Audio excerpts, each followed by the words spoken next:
Ang katangian ng San Moque Old Road ay halos wala na mga artipisyal na istruktura. San Moque Old Road nagpapakita ng natural na tanawin sa atin at nagbibigay sa atin ng malalim na impresyon. Napakahirap hanapin ang kagandahan at karangyan ng amusement park na nararanasan natin sa mga sikat na tourist attraction. Habang naglalakad sa kahabaan ng San Moque Old Road, maaari tayong magkaroon ng sapat na oras para mag-isip tungkol sa mga alaala ng nakaraan at imahinasyon ng hinaharap. Ang ganda ng mga bundok, tubig, at kagubatan sa kahabaan ng lumang daanan ng bundok ay isang lugar na maaaring ituring na highlight ng Gosen. Gosen Dam, na unang natapos noong unang bahagi ng 1957 gamit ang purong Koreanong teknolohiya, ay simboliko. Ito ay naging isang punto ng pagmamalaki para sa rehiyon. Ang lugar sa paligid ng dam ay mas mahalaga dahil pinapanatili nito ang isang hindi nasirang natural na ekosistema. Tinatahak ang mga landas na hindi madaling lokeran at malawak na lawa sa gilid, ginagawang kalmado at payapa ang pakiramdam mo. Ito ang unang araw ng pagpapakilala tungkol sa The San Moque Old Road, isang sikat na lumang daan sa bundok sa Gosen, North Chungcheong Province.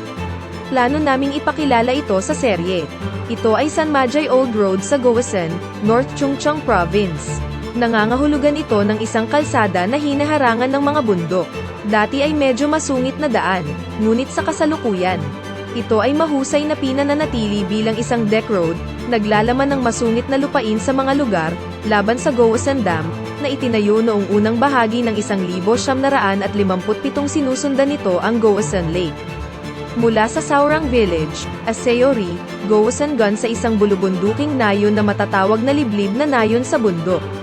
Ito ay tumutukoy sa isang lumang kalsada sa kagubatan na halos 4 na kilometro ang haba. Isang malaking batong monumento na kumakatawan sa ang lumang daan sa bundok ay matatagpuan sa pasukan. Masasabi ko ito ang pinakamahusay na lugar ng turista sa rehiyon. Sa malaking inaasahan, nagsimula na akong maglakad sa ang lumang daan sa bundok. Ang resulta, masasabi kong ito ang pinakamagandang kurso sa paglalakad. Sa simula ng lumang landas sa bundok, na may magagandang bulaklak sa background, mayroong isang Chadolbawi Ferry Terminal kung saan nagpapatakbo ang mga cruise ship.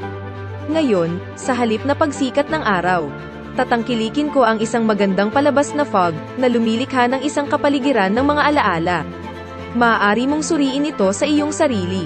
Ibig sabihin, kumakalat ang manipis na ulap, na tinatawag na ambon, sa ibabaw ng Gosen Lake. Sa kaso ng banayad na fog, maraming pinong patak ng tubig o mga particle na may moisture na lumulutang sa hangin. Ito ay isang phenomenon kung saan bumababa ang visibility distance. Ang banayad na fog ay katulad ng radiation fog, kapag huminahon ang hangin at lumalamig ang layer ng hangin malapit sa lupa. Ito ay sanhi ng paghalay ng singaw ng tubig sa atmosfera, lumilitaw bilang isang manipis na kulay abo na tabing malapit sa lupa. Parang eksena sa isang pelikula, nakikita mo dramatic light fog effect na nilikha ng kalikasan. Sa kabutihang palad, ito ay isang magandang pagkakataon upang makita ang mga eksenang ito dahil hindi ito laging nandyan. Kaya sa tingin ko ito ay magiging isang mahalagang atraksyon para sa iyo. Sa tuwing naglalakbay ako, may mga pagkakataon na nakakatagpo tayo ng mga kakaibang natural na phenomena. Gusto kong ipakilala sa iyo ang marami sa mga eksenang ito.